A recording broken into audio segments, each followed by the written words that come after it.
El día de hoy,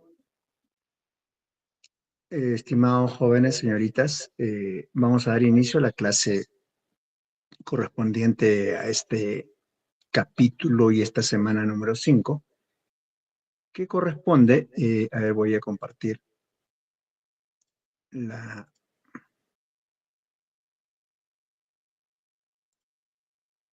el sílabus. Si ustedes observan, van a poder ver que nos encontramos ya en la tercera unidad, es decir, la semana número 5, ¿correcto?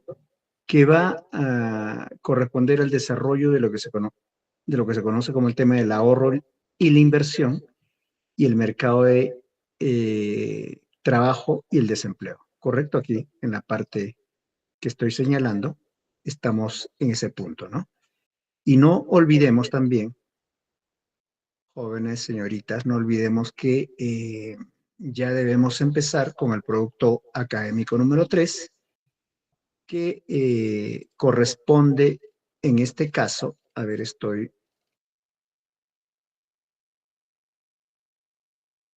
acá, me voy a modalidad virtual, a instancia, y vemos que efectivamente ya la semana 5 y 6 es la que estamos haciendo en este momento, va a involucrar justamente la resolución de un nuevo caso, ¿no? La resolución de caso, que también es un trabajo grupal y que para no complicarnos voy a sugerirles que mantengamos el mismo grupo de la presentación del primer producto académico, ¿correcto? Para que no tengamos que nuevamente organizar los grupos y de repente esta nueva combinación va a ser de que las coordinaciones que tuvieron inicialmente nuevamente empezar de cero y no es la idea, ¿no? La idea es ganar el tiempo y que ustedes ya como tienen cierta afinidad de haber realizado el primer trabajo, lo realicen en esta tercera oportunidad, es decir, el tercer producto académico, ya de manera coordinada, ¿no? Entonces, los que han revisado el producto académico van a poder observar que también, repito, es un producto académico grupal y para lo cual tienen el tiempo suficiente desde hoy para que puedan desarrollarlo, ¿no? Es decir, la presentación de este producto todavía es de este domingo al próximo domingo, ¿no? Entonces, tienen el tiempo para poder coordinar de manera bastante estrecha entre cada uno de ustedes.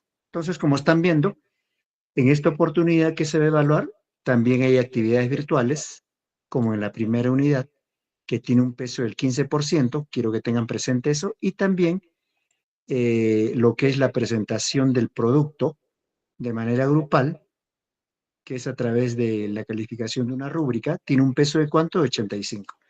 Entonces, 85 de peso más un 15% de peso me da un 100%, ¿no? Entonces, tengan en consideración eso, estimados estudiantes, al momento de desarrollar esta tercera unidad y la presentación tanto del producto académico número 3 y las actividades virtuales de esta unidad número 3.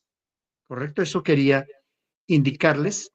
Repito, los grupos se mantienen y por lo tanto tienen todos ustedes todas las consideraciones y las recomendaciones necesarias para la implementación de este producto. Este producto también involucra todo lo concerniente a lo que es política fiscal, relacionado con el desempleo, también involucra todo un conjunto de interrogantes que tiene la misma característica de presentación del primer producto académico. Es decir, hay que hacer también, ¿qué cosa? Una infografía, ¿correcto? El modelo ya de la infografía ustedes lo tienen, es similar a la que les he presentado en la primera unidad. Entonces, creo que tienen todas las recomendaciones, todas las características de presentación de los productos que ustedes, si tienen alguna duda, tienen los ejemplos correspondientes. Entonces, nuevamente para hacerles recordar, si es que por A o B hubiera algún tipo de dificultad y no podría coordinar con mis grupos por X motivos, siempre no se olviden las evidencias correspondientes, ¿no? Siempre las evidencias en el anexo del producto. Profesor, yo intenté coordinar con mi grupo, no pude contactarme y por lo tanto adjunto las evidencias correspondientes. Entonces, yo voy a tener en consideración esas evidencias para que no tenga la exigencia de haber realizado de manera grupal, ¿no? Pero lo ideal es hacer el trabajo de manera coordinada, de manera eh, grupal en equipo, porque eso es la naturaleza justamente, la elaboración de este producto académico del consolidado número 2 o producto académico número 3, ¿no? Como también se denomina.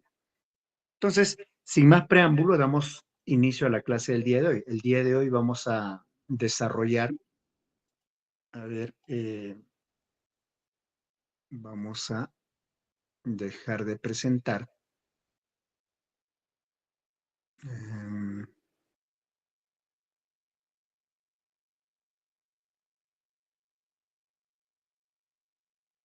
para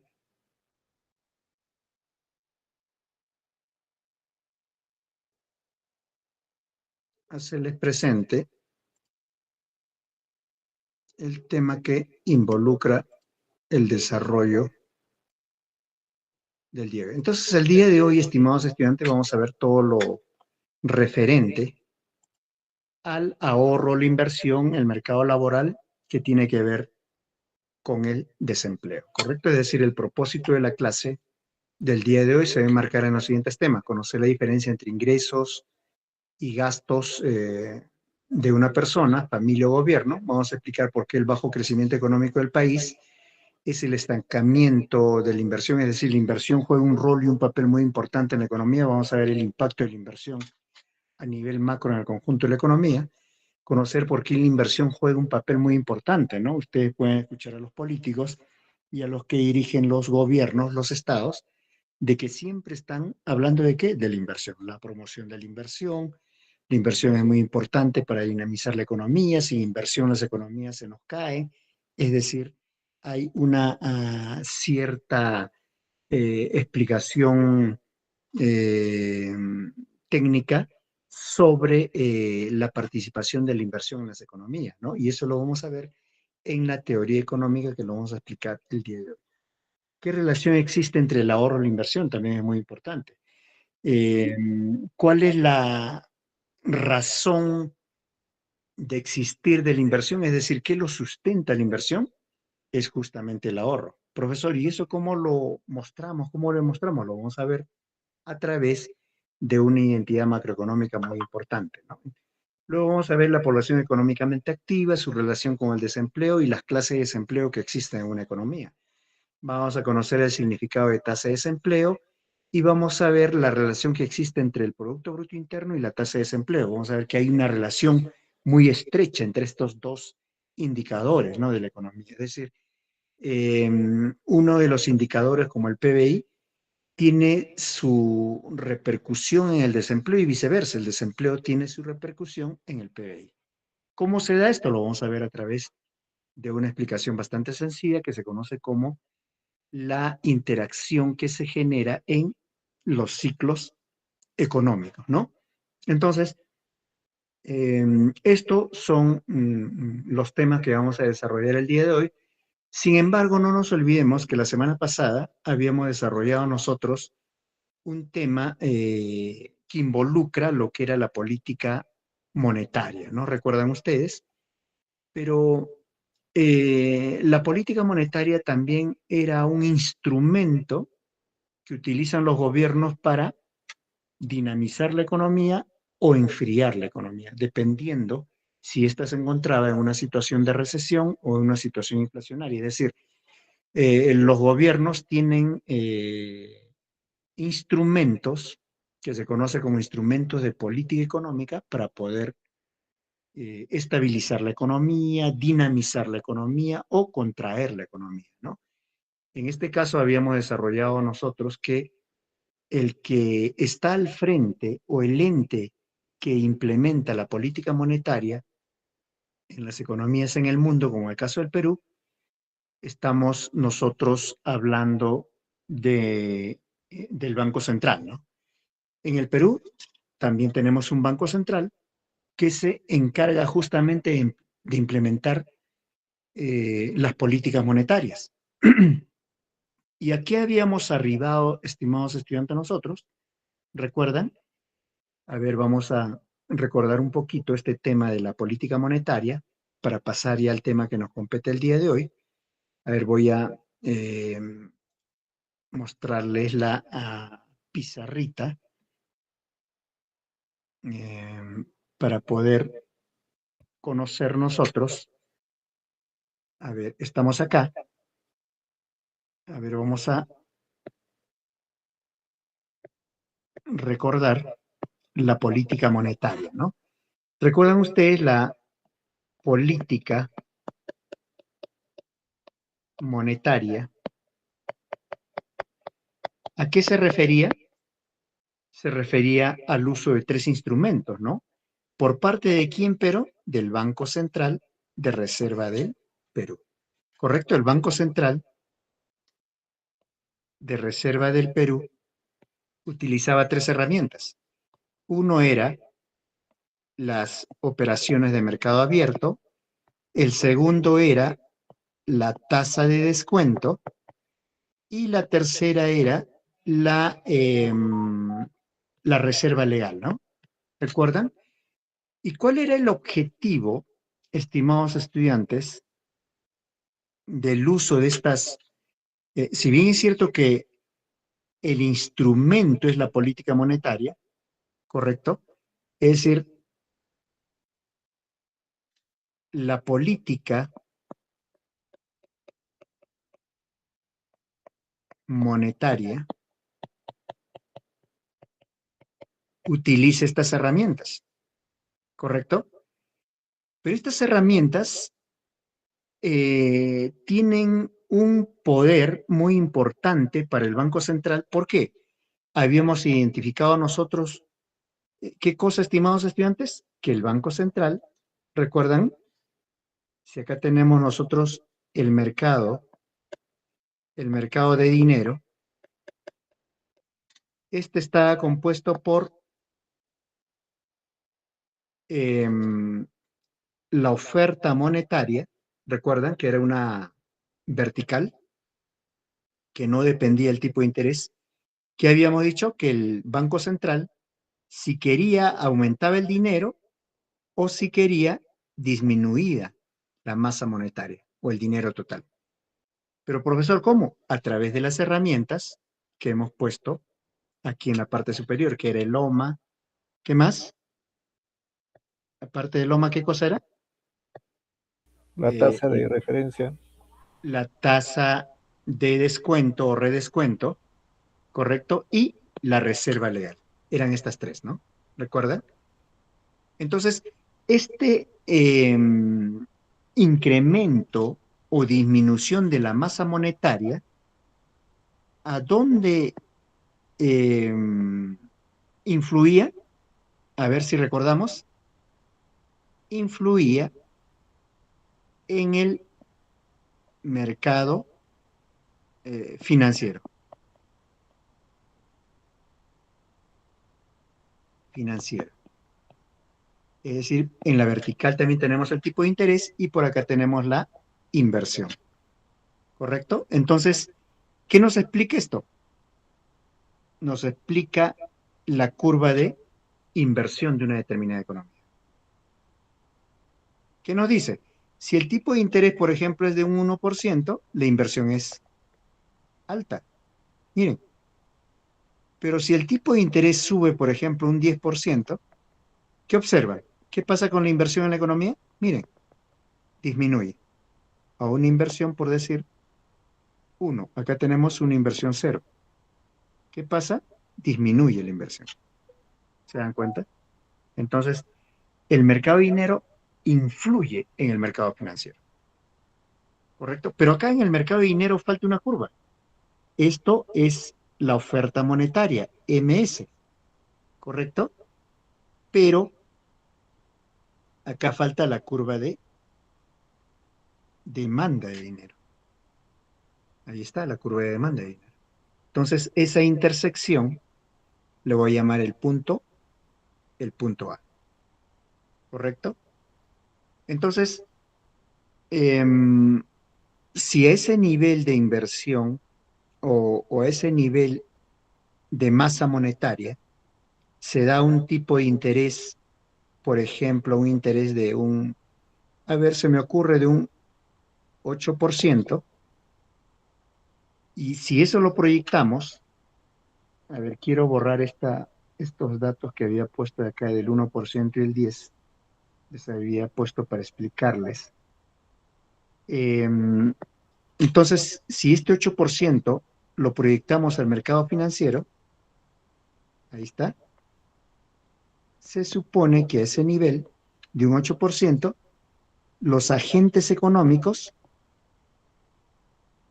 van a invertir a un determinado nivel, ¿no? Por ejemplo, una inversión cero.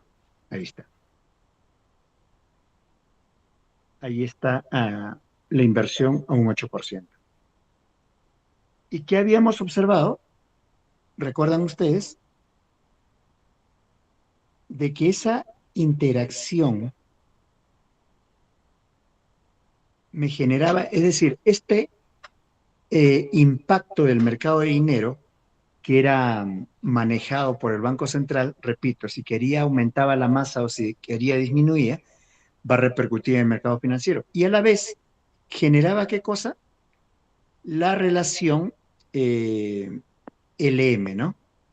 Que era la relación del mercado financiero. LM significa relación del mercado financiero, que no es otra cosa la relación entre el tipo de interés y la renta o PBI.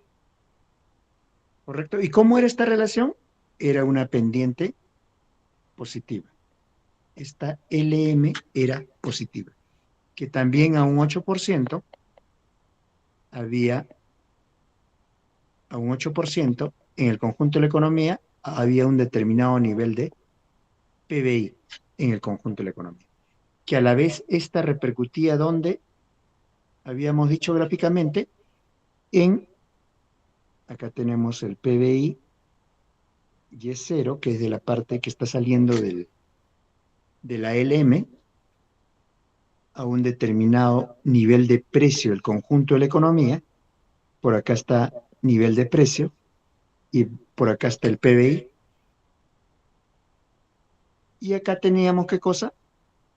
La demanda agregada. Y el equilibrio se da en este punto, en el punto A. Ahí está, la demanda agregada. Entonces, a ver, para eh, que redondeemos la idea, a ver, ¿qué pasaría si en el punto A esta economía está en crisis? ¿Qué tendría que hacer el Banco Central, hemos dicho? Aumentar la masa monetaria. Mira, si aumenta la masa monetaria a una oferta monetaria, uno, ¿correcto? ¿Qué pasa con el tipo de interés? Es decir, hay más dinero en la economía. ¿Qué pasaría con el tipo de interés? Cae, ¿no? Vamos a suponer a un 3%, ¿correcto? A un 3%. Ahí está. Entonces, si cae el tipo de interés a un 3%, ¿qué van a hacer los empresarios? ¿Van a invertir más porque el tipo de interés es más bajo o no? ¿Qué dicen ustedes? Sí, Va a haber mayor inversión, miren, ahí está. Va a haber una inversión ahora, uno. Mira, estoy explicándolo gráficamente, ¿eh? ¿Correcto? Profesor, ¿y por qué? Porque hay más dinero en la economía. ¿Me dejo entender? El dinero abunda en la economía. El Banco Central ha inyectado dinero en la economía. El tipo de interés, por eso, es que se ha caído. Entonces, si se cae el tipo de interés a un 3%, entonces esta curva, eh, acá estamos, ¿correcto? Va a trasladarse esta curva LM al lado derecho, ¿correcto? Va a trasladarse hacia el lado derecho. ¿Estamos? Entonces, esta curva LM, producto de ese incremento de mayor, eh, inversión y por ende renta en los agentes, va a ser de que, como hay mayor inversión, el PBI se va a incrementar, ¿correcto? Si este PBI lo reflejamos en la gráfica inferior derecha, acá va a estar el nuevo PBI 1. Y efectivamente, ¿qué estaríamos observando? Estaríamos observando que acá nos faltaría la oferta agregada, ¿no? Acá está la oferta agregada. La demanda agregada es la de color blanco. Entonces, ese PBI se estaría incrementando por una mayor inversión en la economía. Pero ¿qué hemos dicho, recuerdan ustedes, que cuando hay mucho dinero en la economía, ¿qué empieza a suceder en la economía en su conjunto? Porque ahora la nueva intersección va a estar en este punto. Obviamente, hay un mayor PBI producto de un incremento de la demanda agregada, ¿correcto? Pero ese incremento de la demanda agregada producto de una mayor inversión, ¿correcto? Que ya están notando ustedes en el gráfico del mercado financiero, va a ser que en el largo plazo, en la economía, suban qué cosas, jóvenes? Suban los precios. ¿Y esta subida, cómo se llama en la economía? Inflación. Una inflación. ¿Se dan cuenta? Miren, miren lo que ha generado ese incremento de la inversión en la economía producto de una caída del tipo de interés, ¿correcto? Que si bien es cierto, incrementa el PBI, pero en el largo plazo, ¿qué va a pasar en el conjunto de la economía? Va a generar un incremento del nivel de precio en toda la economía en su conjunto. Y eso se conoce como una inflación. Es decir, en este punto B se ha incrementado el PBI, ¿correcto? Pero también ha empezado a subir, ¿qué cosa? El nivel de precios en el conjunto de la economía. Es decir, el BCR ha logrado salir de ese punto A, que posiblemente era una recesión, ha incrementado el nivel de producción del PBI, pero esta está generando en el largo plazo, o va a generar en el largo plazo de cosa, un nivel inflacionario en el conjunto de la economía. ¿Se dan cuenta? Es decir, hay que tener mucho cuidado para no aumentar el dinero a diestra y siniestra, sino tiene que hacerse de manera bastante sutil, bastante técnica, para que las repercusiones de un incremento de la masa monetaria no tengan estos efectos que podrían ser nocivos para la economía. ¿Correcto? De repente podría haber una inflación, pero dentro del rango meta. ¿Cuál es el rango meta, jóvenes señoritas? Ya sabemos, el Banco Central tiene un rango meta de inflación. ¿Cuánto es? Fluctúa entre el 2%. 1% y el 3%, ¿no? Entonces, si este incremento del PBI está dentro de ese rango meta, la economía está bien manejada. ¿Se dan cuenta? Está bien manejada.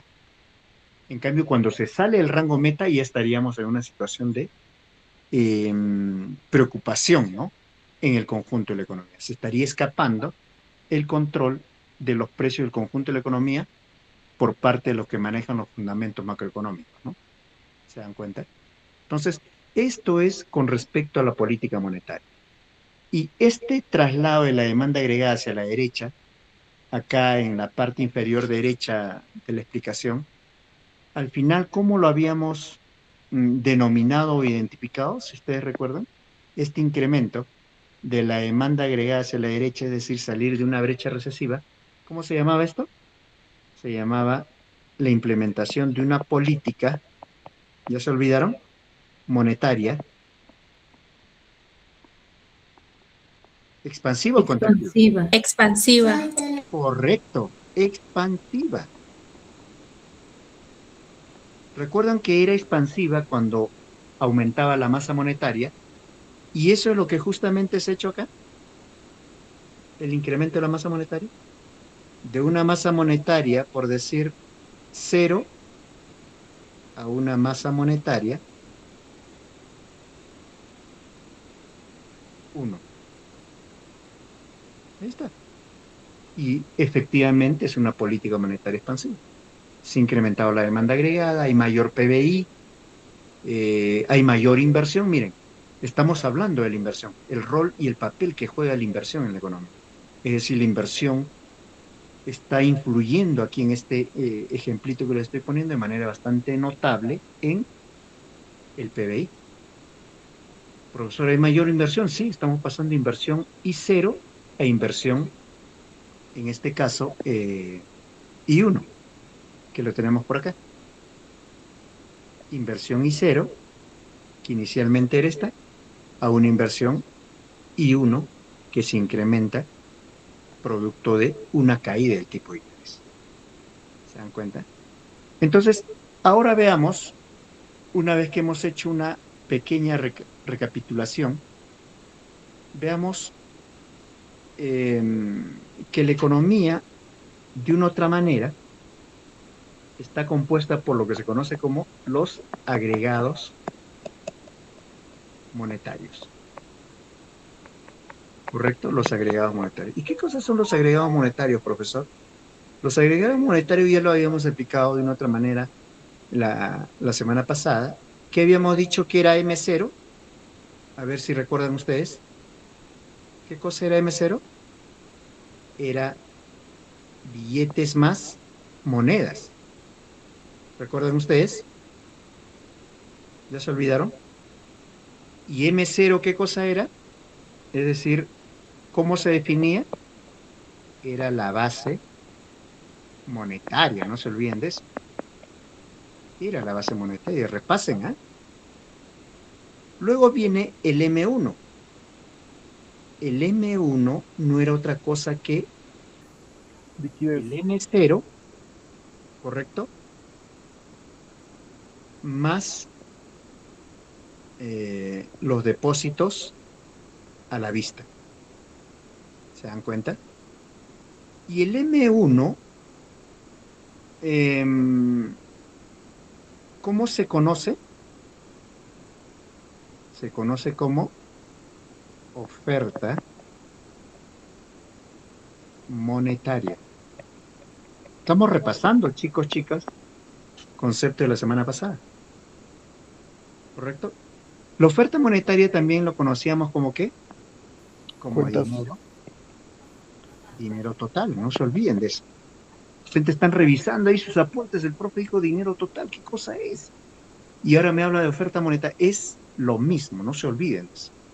Oferta monetaria no es otra cosa que también igual a dinero total. Y esto se conoce como M1, ¿correcto? Luego Docente, viene, docente, sí, dime. ahí se encuentran las cuentas de ahorros. Ah, justo a eso voy a entrar. Ahora, las cuentas de ahorro están en el M3, ¿correcto? Es decir, oh, no, el M2. Me estoy salteando mucho. Estamos en el M2, ¿correcto? En el M2 está el M1, ¿correcto? Es decir, la oferta monetaria, más lo que dice su compañero, ¿no? Los depósitos de ahorro, ahí está, más los depósitos a plazo,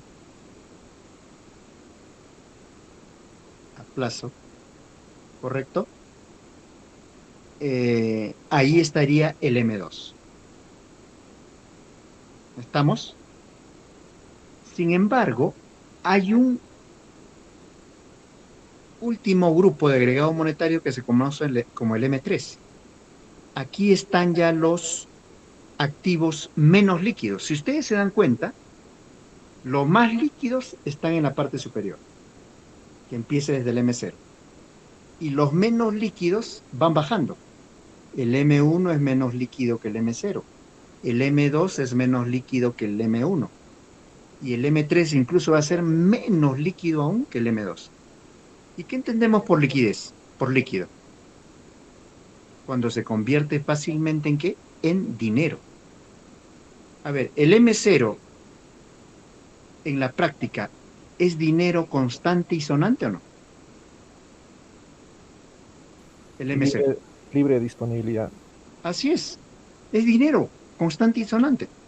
Es decir, con billetes y monedas me voy a cualquier establecimiento y puedo hacer las compras y las transacciones que yo desee. Sin embargo, si me voy al M3, el M3 es el M2 más, aquí están los fondos de inversión, ¿correcto?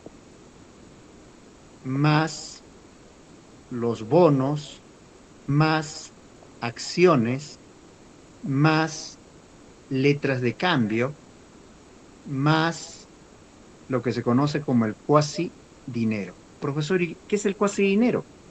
Por ejemplo, la, en este caso las divisas en general. El cuasi dinero son las divisas, por ejemplo, los yenes. Alguien en el Perú puede tener yenes guardado, alguien en el Perú puede tener euros guardado o en su bolsillo o en algún activo.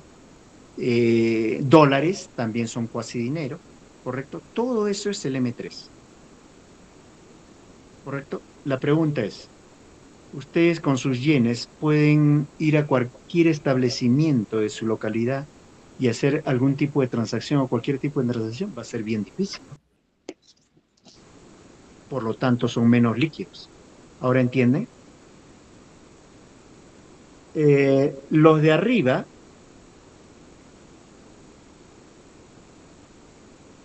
son eh, líquidos, ¿correcto? Y los de abajo son menos líquidos, para que no se olvide. Entonces, eh, esto es lo que distingue a los distintos tipos de agregados monetarios que existen en las economías.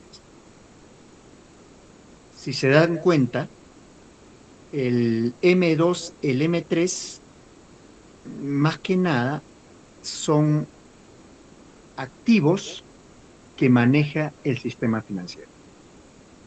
Es decir, ¿qué pasaría si no hubiera sistema financiero? Simplemente el M2 y el M3 desaparecerían si no hubiera sistema financiero. Pero como en toda economía moderna existe un sistema financiero, por eso es que está vigente y activo permanentemente el M2 y el M3. ¿Se dan cuenta? Los depósitos a la vista están en el límite, ¿no? Es decir, el M1 está en el límite, ¿no? ¿Por qué? Porque los depósitos a la vista también lo maneja el sistema financiero. ¿Se dan cuenta? Pero en mayor medida está el M2 y el M3. Si no hubiera sistema financiero, solo nos quedaríamos con el M0. ¿Se dan cuenta? Entonces miren la importancia de los agregados monetarios en el conjunto de la economía. Profesor, ¿y por qué se conoce como M0, M1, M2, M3? ¿Por qué? Porque los bancos centrales necesitan conocer el volumen de este tipo de agregados monetarios que existen en una economía. ¿Correcto? ¿Para qué? Para que tomen adecuadas medidas de política monetaria. Ya hemos visto cómo lo hacen. Si quieren, incrementan la masa monetaria o si quieren, disminuyen la masa monetaria. Entonces, conociendo ya, para cerrar estos conceptos, veamos nosotros, miren jóvenes, a ver, agarren su celular y entren a este enlace que voy a compartir en este momento. A ver, voy a eh, dejar de compartir para... eh, estoy volviendo al Meet. A ver, quiero que... eh,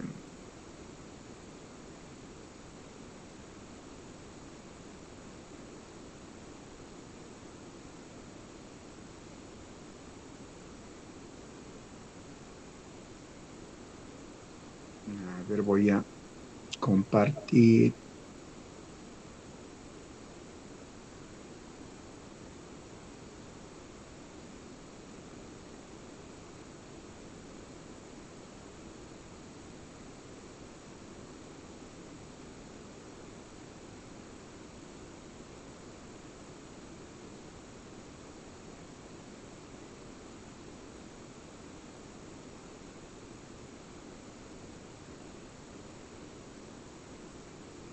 Aquí está. Vamos.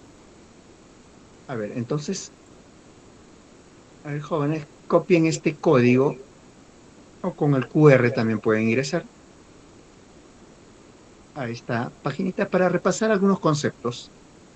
Correcto, quiero repasar algunos conceptos con ustedes. A ver, ingresen. Ahí está el código de ingreso para cerrar ya este capítulo de la política monetaria y adentrarnos al tema que nos compete el día de hoy. A ver, ¿están entrando? Ahí está el QR o está el código de unión. ¿Correcto? Entonces, miren, vamos a desarrollar un cuestionario de preguntas. ¿Correcto?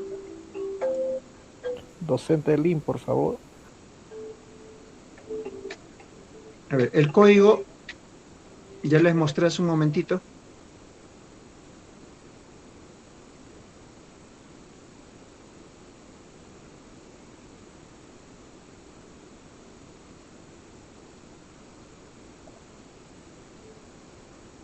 Ahí está.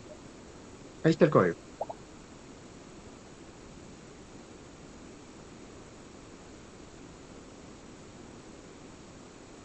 Lo voy a copiar en el aula virtual, en el Meet, para que no tengan...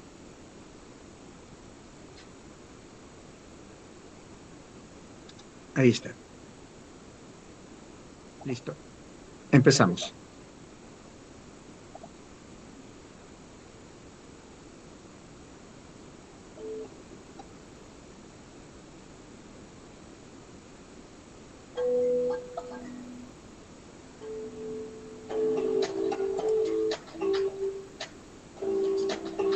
A ver, el dinero es... ¿Qué cosa es el dinero, jóvenes? A ver, ustedes contestan. Nos vamos a la segunda pregunta. La política monetaria es el conjunto de decisiones y acciones del Banco Central que se encuentran en... La política monetaria es el conjunto de decisiones y acciones del Banco Central que se encuentran en... Y ahí está la alternativa. Nos vamos a la tercera. La política monetaria es gestionada por los que normalmente están formados por representantes electos, pero a los que se les permite actuar independientemente. Y nos pone ahí un ejemplo, ¿no? ¿Por quién son gestionadas las políticas monetarias? Ahí tenemos las alternativas. Nos vamos a... El Banco Central es... ¿Qué cosa es el Banco Central? Ahí están las 4 alternativas.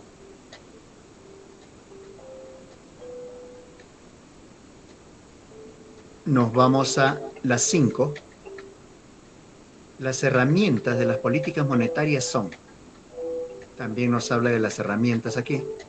¿Qué herramientas utiliza el Banco Central para implementar qué cosas? Sus políticas monetarias. Ahí tenemos las alternativas 4.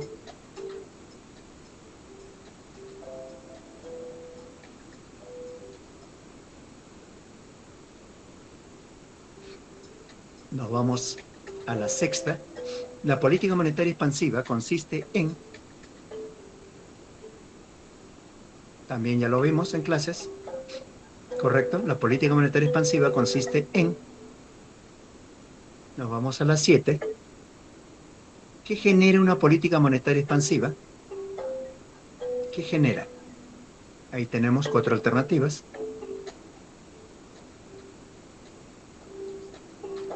Y la última. Las políticas monetarias restrictivas o contractivas son empleadas frecuentemente cuando existe inflación. Las políticas monetarias restrictivas o contractivas son empleadas frecuentemente cuando existen inflación. ¿Correcto? Entonces son 8 preguntitas y podemos ver acá que su compañero Henry es el que ha alcanzado el primer puesto. Bien, esto es una especie de reflexión y cierre del tema que hemos visto la semana pasada para que ustedes tengan una idea y fortalezcan los conceptos que por ahí podrían estar un poquito todavía dudosos, ¿no? Entonces, eso es la idea principal del desarrollo de este cuestionario. Bien, ahora vamos a regresar al tema que nos compete el día de hoy, que es el ahorro de la inversión. Entonces, cuando nosotros, a ver, vamos a regresar aquí a la pizarrita. Cuando nosotros hablamos, estimados jóvenes, del ahorro y la inversión, en este caso ya estamos empezando a hablar de lo que se conoce como el mercado de bienes y servicios,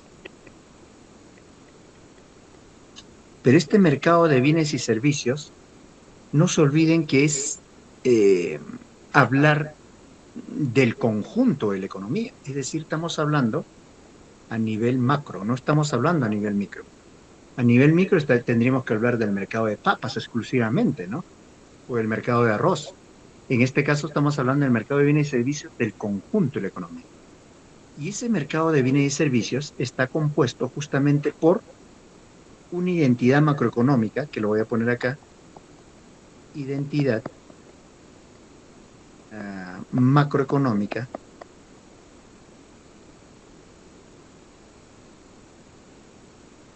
muy eh, importante y conocida, ¿no?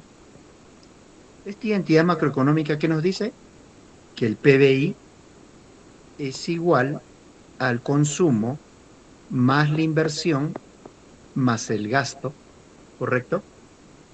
Eh, si lo quiero poner de manera completa, tendría que agregarle qué cosa, más exportaciones menos importaciones, ¿no? ¿Estamos? Esto es la identidad macroeconómica más importante y relevante de todo el estudio de la macroeconomía. Y esto no es otra cosa que el PBI, pero por el lado de qué? Del gasto. Si ustedes revisan sus apuntes, recuerdan que el PBI por el lado del gasto, por el lado del valor añadido y por el lado de la renta, ¿eran qué cosa? Eran iguales. ¿Recuerdan ustedes que en las primeras clases comprobamos que el PBI, calculando por estos 3 métodos, me salía igual? Y eso justamente es la representación que tenemos en esta identidad macroeconómica, ¿correcto? Sin embargo, a nivel macro, y cuando analizamos el mercado de bienes y servicios, vamos a ver y observar de que existe otra identidad muy importante a nivel macro, donde nos dice que la inversión es igual al ahorro, ¿correcto? Para que no se olviden, lo voy a poner acá. Inversión es igual al ahorro. Es decir, ¿quién sustenta la inversión? El ahorro. El ahorro puede ser ahorro nacional o puede ser ahorro del resto del mundo, ¿correcto? Entonces, por ejemplo, cuando eh, hablamos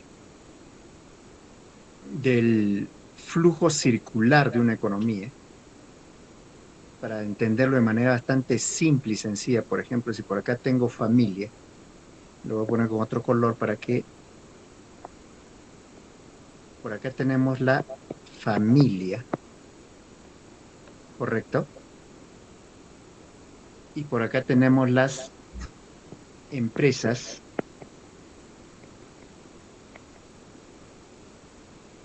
¿Estamos? No se olviden que las empresas solicitan mano de obra, ¿correcto? Para producir bienes y servicios. Y estos bienes y servicios, ¿quién lo compra? Las familias, ¿correcto?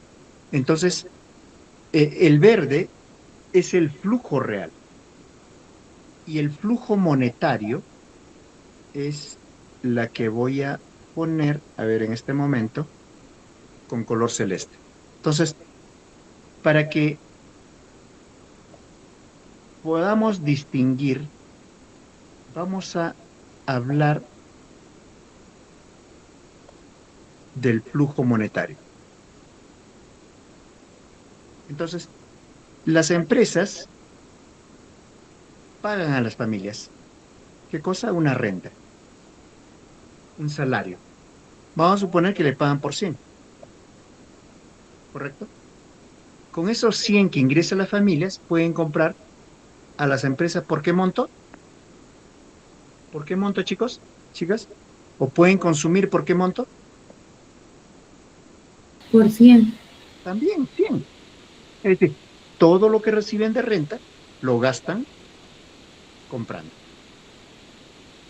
Pero normalmente parte de esa renta eh, se va a ¿qué? Al ahorro. Por decir, reciben 100.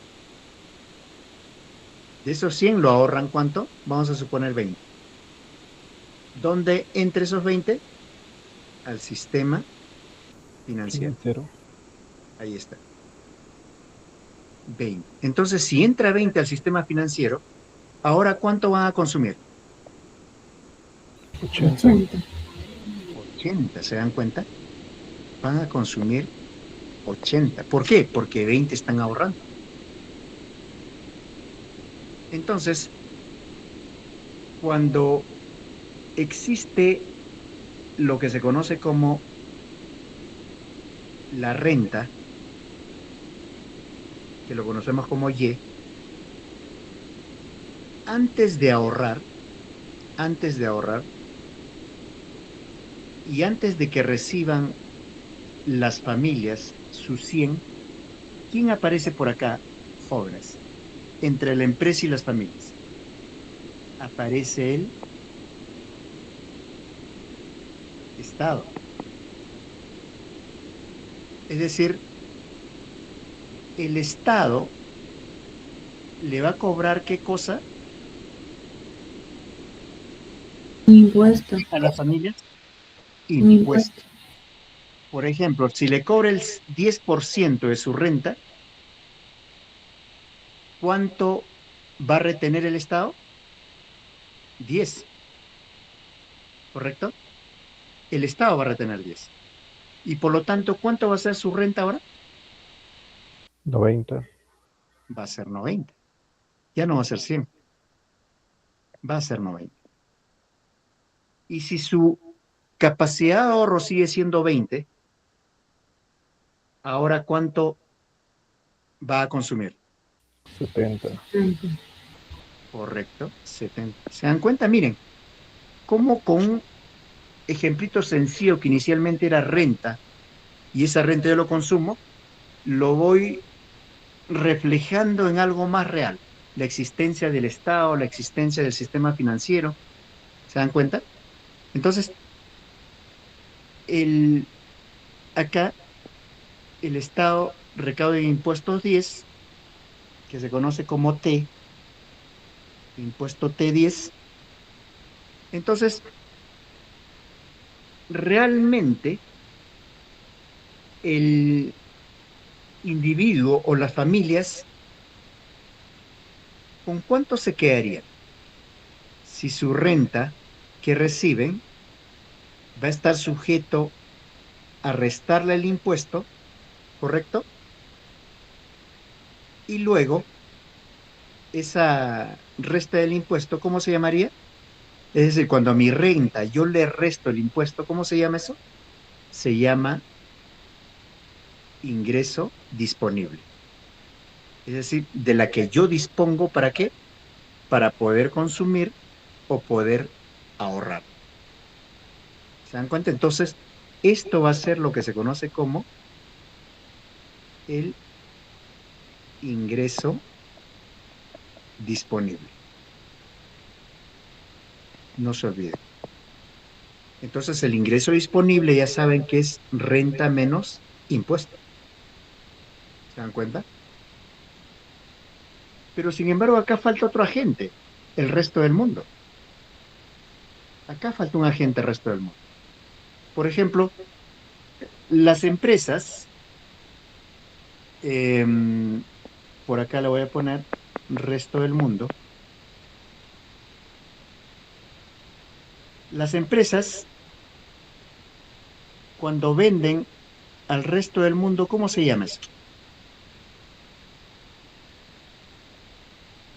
Exportación. Correcto. Aquí están exportando. Pero esa exportación implica, a ver, ¿salida de dinero o entrada de dinero? Entrada de dinero. Por lo tanto, la flechita debe estar para adentro. Por eso es que lo borré cuando estaba saliendo por fuera. ¿Ahora me entienden? Exporto y entra ¿qué cosa? Dinero. Porque hemos dicho que la flechita de color celeste es flujo de dinero. ¿Está claro hasta ahí? Listo. Ahora, si es que entran bienes del resto del mundo hacia la economía, ahora esta flechita, ¿qué me representará?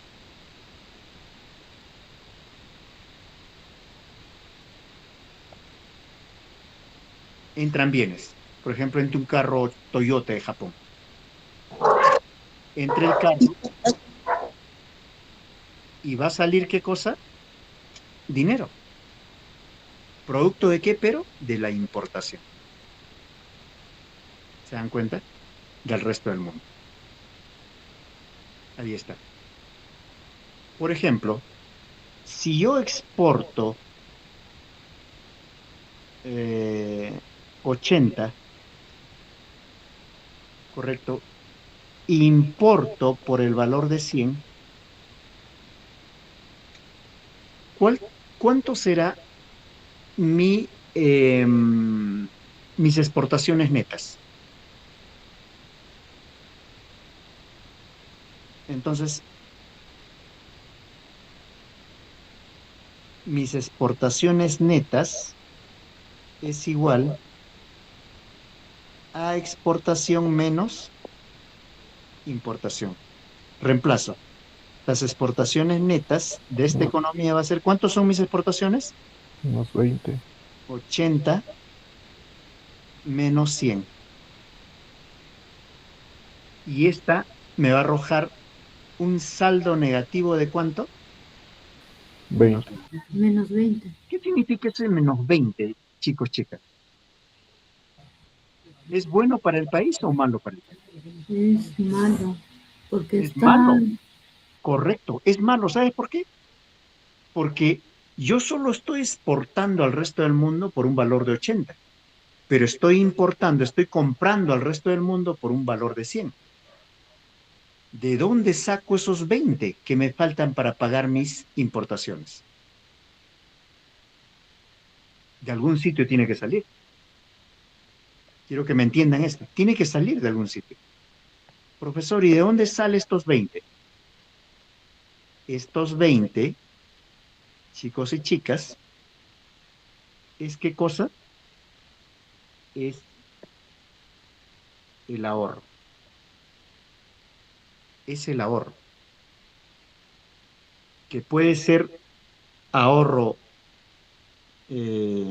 nacional, ¿correcto? O puede ser el ahorro del resto del mundo.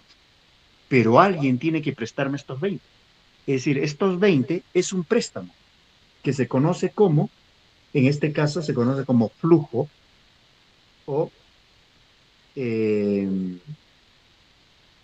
préstamo de dinero del resto del mundo. Eso es 20. A ver, para que se entienda ahora. Ahora para que se entienda. Hagamos a la inversa. De repente hay algunos que están en duda. Hagamos a la inversa, jóvenes.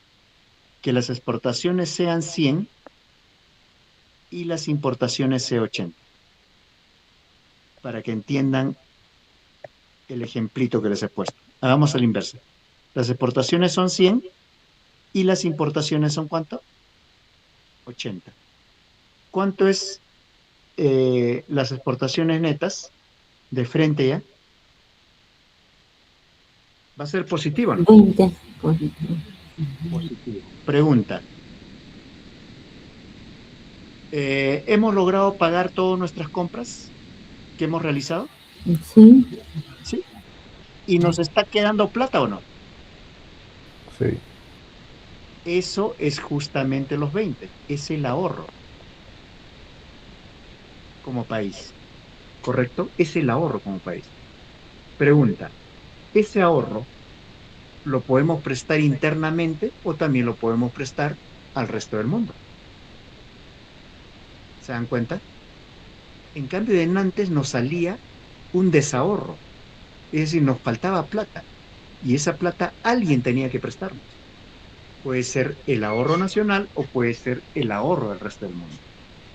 ¿Se dan cuenta? Entonces, las exportaciones netas pueden ser positivas o pueden ser negativas. Si son negativas, tengo que prestarme plata para pagar esa importación que no ha cubierto mis exportaciones. Y si son positivas, tengo un ahorro que me permite prestarlo dentro de la economía internamente o prestarlo al resto del mundo. Algún país necesita préstamo. ¿Se dan cuenta? Entonces, eso es lo que quiero que entendamos en este momento. Docente, Sí, una consulta. dime. Y los aranceles ahí en el ejemplo, Los aranceles, los aranceles no es otra cosa que esto, chicos. ¿Qué cosa es? impuesto, Impuesto. No tiene nada que ver. Es decir, si un gobierno quiere recaudar más dinero, quiere tener más renta, ¿qué va a hacer? Cobrar aranceles más altos, por decir, a los autos japoneses que entran al Perú. ¿Pero con qué intención? De obtener mayores que ingresos. ¿Se dan cuenta? Si bajan los aranceles, sus ingresos, ¿qué va a pasar? Van a disminuir. Entonces, los aranceles no son otra cosa que impuestos al comercio. ¿Correcto? Los aranceles son impuestos al comercio. ¿Está claro? Entonces, si quiero más ingresos, voy a cobrar mayores aranceles. Si quiero una mayor dinámica en mi comercio, posiblemente baje los aranceles a cero o sean mínimos, ¿no? Entonces el comercio va a ser más fluido. ¿Se dan cuenta? Entonces los aranceles más que nada son una forma de recaudación para los gobiernos. ¿Estamos? ¿Está claro la respuesta, Henry? Listo. Entonces, continuamos acá. Entonces, habíamos dicho nosotros que el PBI es igual al consumo más la inversión más el gasto. Ahorita nos olvidamos de exportaciones e importaciones. Profesor, pero usted dice que el ahorro es igual a la inversión. Compruébeme, profe. Vayamos. Entonces, si yo esto le llamo 1, si en 1 yo despejo inversión, ¿cómo me quedará? Inversión va a ser igual a PBI menos consumo menos gasto. ¿Correcto? Y esto lo voy a llamar 2. ¿Estamos? ¿Hasta ahí alguna consulta? Listo. El ahorro privado, que lo voy a llamar como ahorro PRI, ese PRI, es igual a lo que yo recibo como renta, luego pago mis impuestos y una vez que pago mis impuestos, consumo. Es como decir, ¿no? Yo tengo 100 soles De los 100 soles, la SUNAT me cobra el 10%. ¿Cuánto sería? 10. Y luego, ¿cuánto me está quedando acá? 90, ¿no? De las cuales consumo, por decir, 70. ¿Cuánto me estaría quedando en el bolsillo? 20, ¿no? Ese 20, ¿qué cosa es? Ahorro privado. ¿Correcto? Ese 20 sería el ahorro privado. Ahí está. ¿Está claro? Listo. Entonces, el ahorro privado es renta menos impuestos menos consumo. Y el ahorro público, profesor, ¿qué es eso de ahorro público? ¿El Estado, el gobierno tiene ahorro? Sí. El ahorro público no es otra cosa que lo que recibe como ingreso a través de los impuestos, que también está ahí dentro de esa categoría de los aranceles, ¿correcto? Menos eso que recibe como ingreso, ¿para qué es? Para el gasto público. Por ejemplo, si recauda 100 y gasta 70, ¿cuánto le queda en las arcas del gobierno?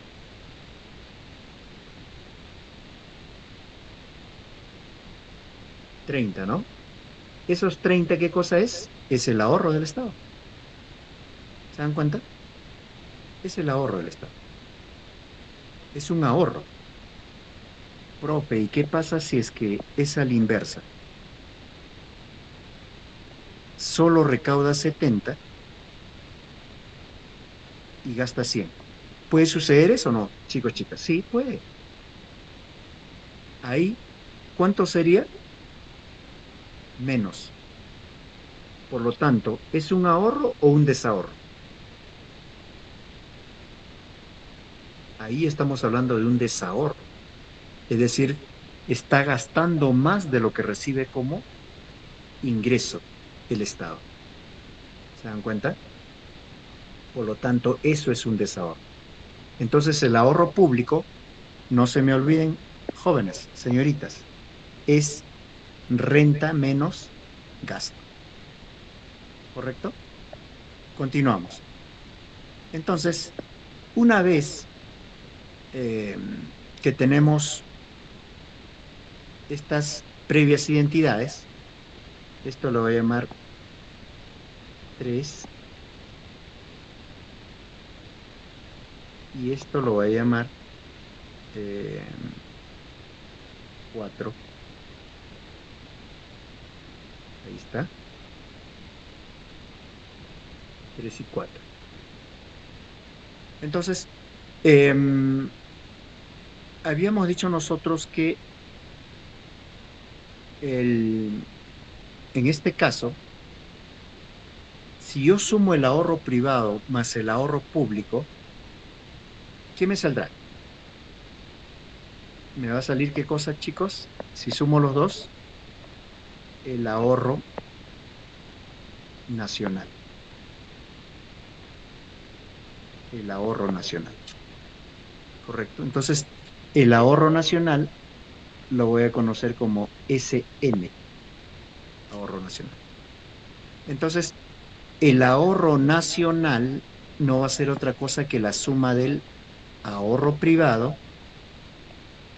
más el ahorro público. ¿Correcto? Ahí está. Entonces, profesor, si el ahorro nacional es la suma del ahorro privado más el ahorro público, entonces lo reemplazo por su identidad. ¿El ahorro privado qué es igual? A ver, ayúdenme. ¿Es igual al 3 o no? El ahorro privado. Entonces, en vez de poner ese PRI, voy a poner su igualdad. ¿Cuál es? PBI menos impuesto menos consumo. Ahí está. Esto es el ahorro privado. Más el ahorro público. También en vez de poner ahorro PUB, voy a poner su identidad o su igualdad, que en este caso es impuesto menos gasto. Ahí está. Hasta ahí estamos. Continuamos. El ahorro nacional es igual a PBI menos impuesto menos consumo. Le quito el paréntesis, más impuesto, más por menos, da menos, menos gasto. ¿Correcto? Y ahora se va negativo con positivo, ¿correcto? Y me estoy quedando solamente con el ahorro nacional es igual a PBI menos consumo menos gasto. ¿Correcto? Ahora, jóvenes, todo esto ¿a qué es igual? PBI menos consumo menos gasto. Inversión. A inversión, correcto. Que está acá en la 2. Que está aquí en la 2. Entonces, lo reemplazo. Ahorro nacional va a ser igual a ¿qué? A inversión. Ahí está. Y estamos demostrando que efectivamente el ahorro es igual a la inversión. Ahí está. El ahorro es igual a la inversión. Profesor, eso es a nivel de una economía cerrada, pero usted sabe de que las economías en este momento son economías abiertas al resto del mundo. Es decir, existen economías que hacen ¿qué cosa? Economías con comercio, con el resto del mundo. ¿Y cómo igualamos ahí el ahorro igual a la inversión? A ver, entonces acá la identidad sería consumo más inversión más gasto, pero también hay que agregarle qué cosa, las exportaciones menos las importaciones. Es decir, estamos hablando de una economía que tiene comercio con el resto del mundo. Igualito, aquí despejo inversión y me quedaría de la siguiente manera, ¿no? Inversión es igual a PBI menos consumo, menos gasto, menos exportaciones y más importaciones. ¿Correcto? Ahí está.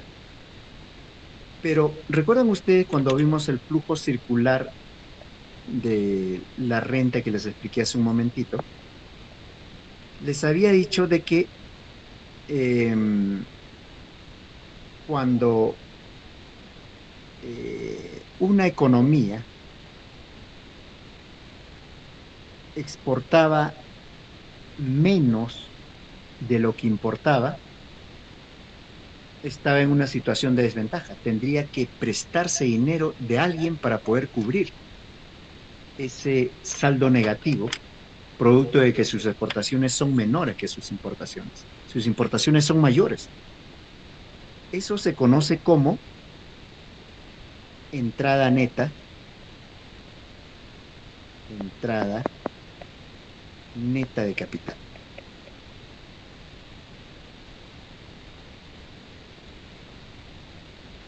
Es decir, una entrada neta de capital no es otra cosa que importaciones menos exportaciones.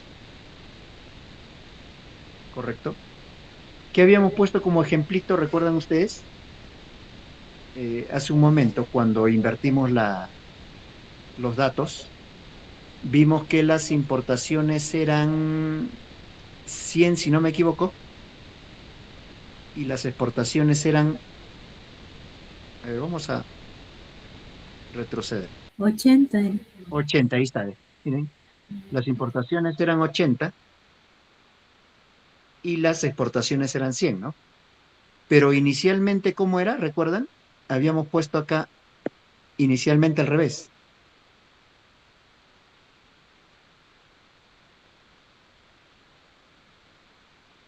Que las importaciones eran 100 y las exportaciones, ¿cuánto eran? 80. ¿Qué pasaba en esta situación? A ver si recordamos, en este que estoy poniendo en este dato último. Había desahorro. Menos 20, ¿no? ¿Recuerdan? Sí. Y necesariamente necesitábamos de alguien prestarnos estos 20. Y esto es lo que se conoce justamente como entrada neta de capital. ¿Por qué, profesor? Nos vamos ahora acá abajito, donde estaba explicándole justamente la entrada neta de capital. ¿Cuánto eran las importaciones? 100, ahí está, estoy poniendo 100. ¿Y cuánto es las exportaciones? 80.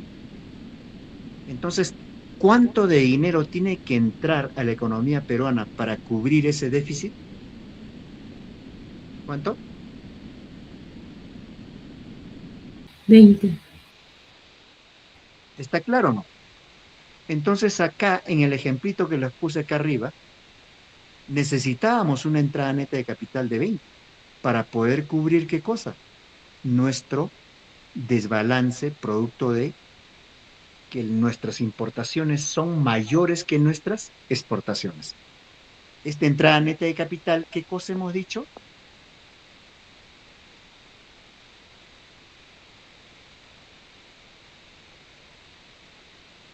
Es el ahorro del resto del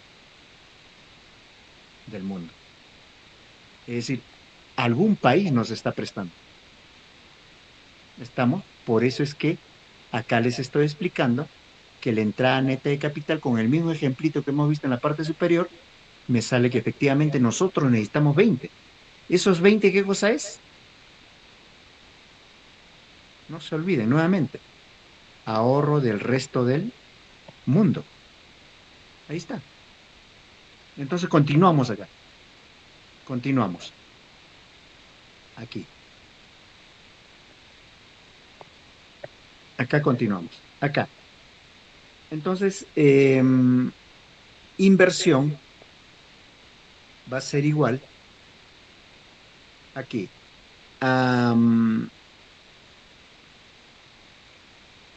PBI menos consumo menos gasto. Le voy a poner un paréntesis. Es decir, lo voy a distinguir con un paréntesis. Acá le voy a poner más. Si le pongo acá importaciones, ¿pasa algo matemáticamente, chicos? Con el paréntesis. Es decir, si quiero volver a la identidad anterior, no pasa nada. Más con más, importaciones es más, tal como está acá. Tal como está acá. Más con más, me da más. Ahí está. Ahora, menos exportaciones. ¿Me sigue representando lo mismo, jóvenes? Sí, lo mismo. Continúo acá. Inversión es igual. Esta identidad de aquí, ¿a qué les hace recordar, jóvenes? Sí, nos vamos Inversión. a inversión, ahí está, miren. ¿Correcto? Pero esa inversión, a ver, a la vez también, ¿qué nos arrojaba? ¿Quién nos decía que era? Mire, está acá. Ahorro. Ahorro nacional, no se olviden. ¿También qué cosa es? Es igual al ahorro nacional. Entonces acá le voy a poner que Y menos C menos G, es decir, PBI menos consumo menos gasto, es igual a qué? Al ahorro nacional. Más importaciones menos exportaciones, hemos dicho que es qué cosa? Entrada neta de capital. Y esa entrada neta de capital, estamos diciendo nosotros que en el fondo, ¿qué cosa es? El ahorro del resto del mundo. ¿Estamos? Entonces, importaciones menos exportaciones es el ahorro del resto del mundo. Entonces, miren, el ahorro del resto del mundo más el ahorro nacional, porque nosotros los peruanos o los japoneses o los americanos o los europeos también ahorran.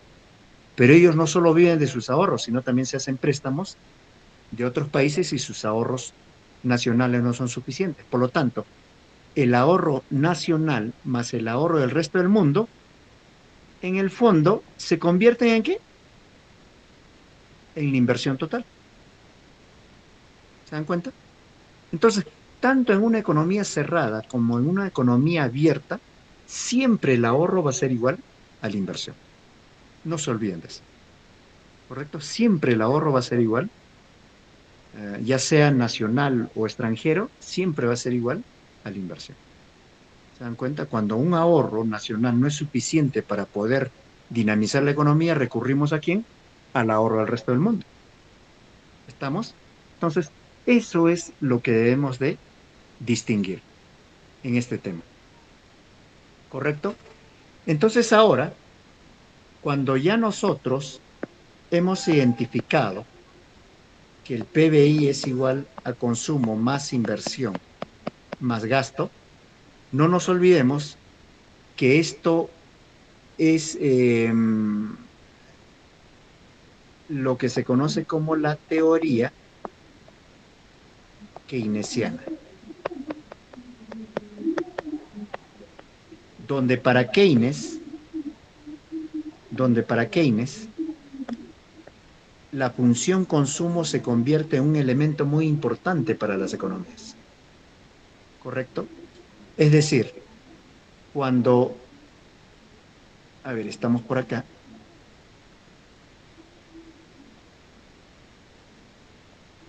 Ahí.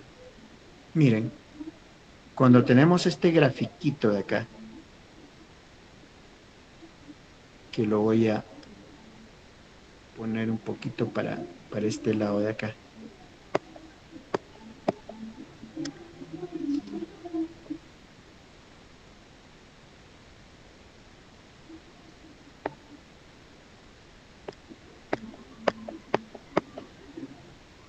Ahí está. La función consumo, tal como ustedes pueden observar aquí, miren, la función consumo, no es otra cosa que lo que les mencionaba hace un momento, ¿no? Que es una variable muy importante para la teoría keynesiana, porque el consumo, ustedes sabían que es algo más del 70% de peso que tiene en el PBI, es decir, el consumo tiene una influencia muy importante, ¿dónde, jóvenes? En el PBI. Por eso es que Keynes plantea de que a la función consumo hay que darle mucha importancia y relevancia, tal es así que plantea una teoría, ¿no? Del consumo que se conoce como el consumo agregado, el consumo del conjunto de la economía, ¿correcto? Entonces, nos plantea aquí, por ejemplo, que si es que, miren, el consumo es igual a 500 más el 0,6 del ingreso disponible. Ya hemos dicho qué cosa es el ingreso disponible, ¿recuerdan ustedes? Que era renta menos impuesto, ¿no? Lo hicimos en el otro temita que vimos, el ingreso disponible, ¿correcto?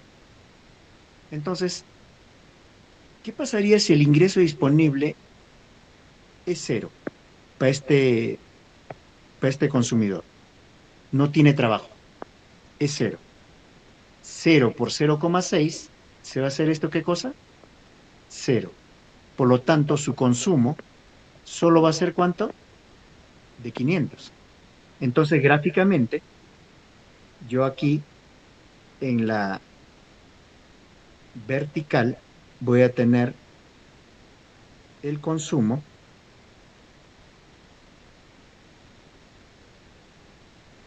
Y en la horizontal voy a tener, ¿qué cosa? El ingreso disponible.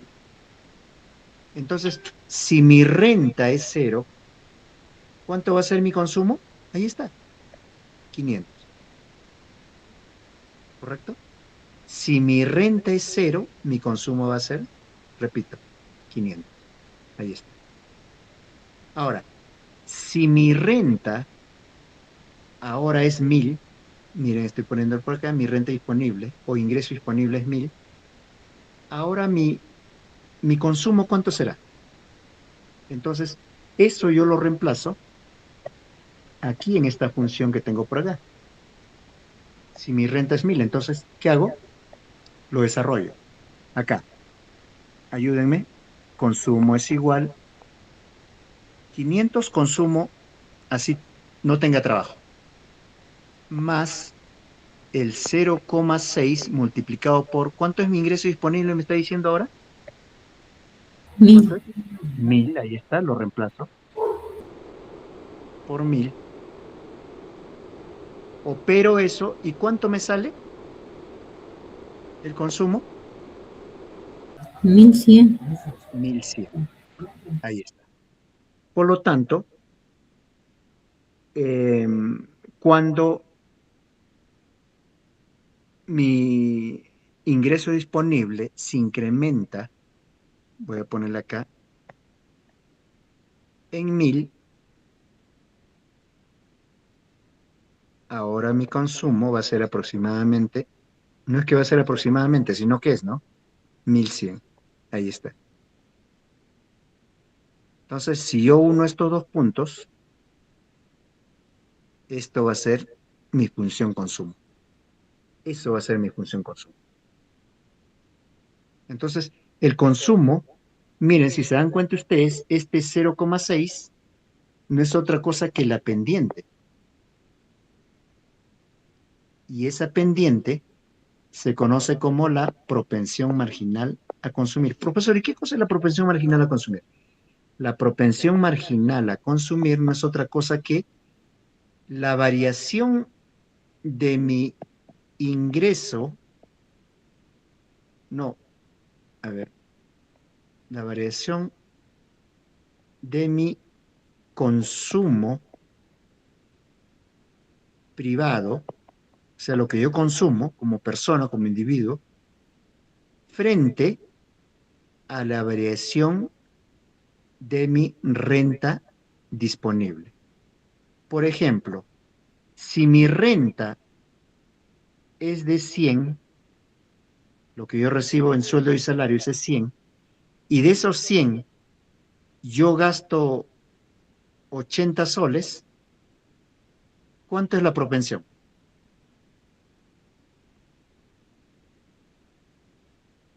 0,8, 8. ¿correcto? Pero con el ejemplito de 0,6, ¿cómo sería? Acá sería 80, acá va a ser ¿cuánto? 60. 60, correcto. Por lo tanto, acá me va a salir 0,6. Entonces, es como decir, ¿no? De cada sol que yo recibo como ingreso, gasto 60 centavos. ¿Y cuánto me queda como ahorro? Que se conoce como PMA, propensión marginal al ahorro. ¿Cuánto me queda la diferencia, no? De 1. 0.40. Correcto. 0,4. Es lo que yo ahorro. Entonces, de cada sol yo consumo 60 centavos y 40 centavos ahorro. ¿Correcto? La suma de ambos, propensión marginal al ahorro más la propensión marginal al consumo, que es 0,6, ambos me deben dar ¿qué cosa? 1. No se olviden de eso. Ambos me deben dar 1. Es decir, la propensión marginal al consumo fluctúa en este rango de acá. Es mayor que 0 y menor que 1. Esa es la propensión marginal al consumo. ¿Se dan cuenta? Entonces, eso es lo que nos plantea Keynes. Por lo tanto, cuando ya nos identifica que el PBI es igual a consumo más inversión más gasto y quiere hallar el equilibrio en el mercado de bienes y servicios, entonces, ¿qué nos dice acá? En vez de poner consumo, ya el consumo no es una variable autónoma, sino que está influida por el consumo autónomo más la propensión marginal a consumir, C1, multiplicado por ingreso disponible, que es igual a, ¿qué hemos dicho? A renta menos impuesto. Más inversión, más gasto. ¿Correcto? Continúo acá. PBI va a ser igual a consumo autónomo más propensión multiplicado por, estoy distribuyendo, menos propensión multiplicado por impuesto más inversión más gasto. El PBI lo traslado a la izquierda. PBI menos propensión por Y, que es PBI también, y esto va a ser igual a consumo autónomo menos propensión multiplicado por impuesto más inversión más gasto. Factorizo PBI y esto va a ser 1 menos propensión marginal a consumir y esto va a ser igual a consumo autónomo menos propensión por impuesto más inversión más gasto. Despejo PBI y esto va a ser igual a ¿qué? Va a ser igual a, ahí está multiplicando, pasa a dividir 1 menos la propensión, todo esto multiplicado por todo lo que tenemos ahí. Consumo autónomo menos propensión multiplicado por impuesto más inversión más gasto. ¿Qué me representa esta identidad, estimados estudiantes? Esto es el equilibrio en una economía. En este caso es el equilibrio en el mercado de bienes y servicios. ¿Correcto? Me representa el equilibrio en el mercado de bienes y servicios. Acá faltó su llavecita, ¿correcto? Entonces, ¿qué tenemos por acá? Para que no se olviden, esto es, miren, el multiplicador del gasto y esto es el consumo autónomo que lo vamos a explicar la próxima semana. El multiplicador del gasto y el consumo autónomo, que repito, lo vamos a explicar la próxima semana. A raíz de esta identidad que ahorita estamos identificando, vamos a empezar a desarrollar cómo se maneja la economía, se controla la economía, se dinamiza la economía a través de la otra política económica, que se conoce como la política fiscal. A raíz de esta identidad macroeconómica y la identificación del equilibrio de una economía en el mercado de bienes y servicios, vamos a ver cómo se aplica la política fiscal para dinamizar la economía, enfriar la economía o estabilizar la economía de una otra manera. ¿Correcto? Y eso lo vamos a ver la próxima semana, estimados jóvenes y señoritas. Bien, ahí nos quedamos, ¿correcto? Y ya ustedes tienen las recomendaciones para lo que se ha explicado con respecto al producto académico número 3. Los grupos continúan. Solo uno de los integrantes, por favor, trate de subir el producto en PDF. Y todavía estamos a tiempo suficiente, ¿no? Si tienen algún tipo de inquietud o consulta, no se olviden de hacerme llegar. Bien, chicos, ahí nos quedamos hasta la próxima semana. Cuídense. Buenas noches. Estamos en contacto. Entonces,